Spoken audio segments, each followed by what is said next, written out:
being reported that Michigan tight end Jake Butt tore his ACL during Friday night's loss to Florida State, and he will need to undergo surgery. Now, he has a $2 million loss of value policy that he'll begin to collect if he slips beyond the second round. This is getting interesting. So let me say that again. He's got a policy that if he slips past the second round, he gets $2 million.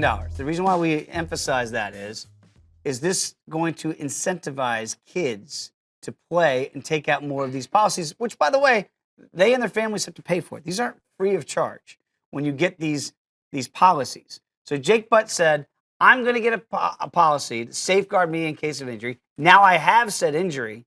So if I go past the second, I get $2 million. One, do you think he falls past the second because of this injury? I think so.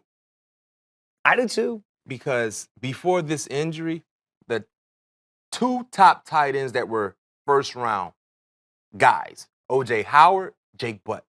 It's up to who you like personally. Mm-hmm. I think Jake Butt was a more ideal all-around tight end, can pass block, can run block, and we know about his catching ability. O.J. Howard is the more athletic tight end. No doubt. So it's about what do you see, what player you see better fits your scheme. Now, to answer your question, will he fall out of the second round? I hope I'm wrong, but I say yes. And the reason I say yes is because the timing of this injury.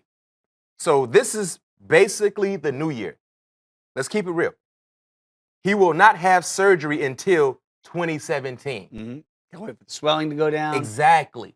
So 2017, by the time the draft rolls around late May, he's not healthy enough to do anything to show the GMs, the execs, the teams that I have bounced back from this injury and I am the same Jake Butt I was before this injury. So from the GM perspective, do you still take a chance on him?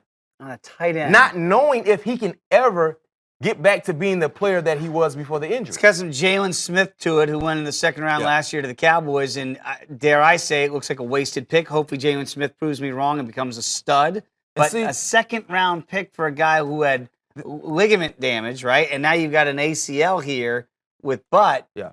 I'm with you. I don't know how GMs can say, I'll take this guy in the first 2 rounds. And this injury happened in the first half, and it was very, very tough to see because I know how talented Jake Butt is, and I believe he will bounce back. But when you're looking at drafting players with injury concerns, you have to do your due diligence, and you would like to see this guy show that he has bounced back from this surgery. If you never see him run, Time to take him. You can't roll the dice too aggressively because you don't know if he can ever get back. Because if you use a second rounder on a guy who may never get back to being 100%, oh boy, that's a lost draft pick that you can't get back in.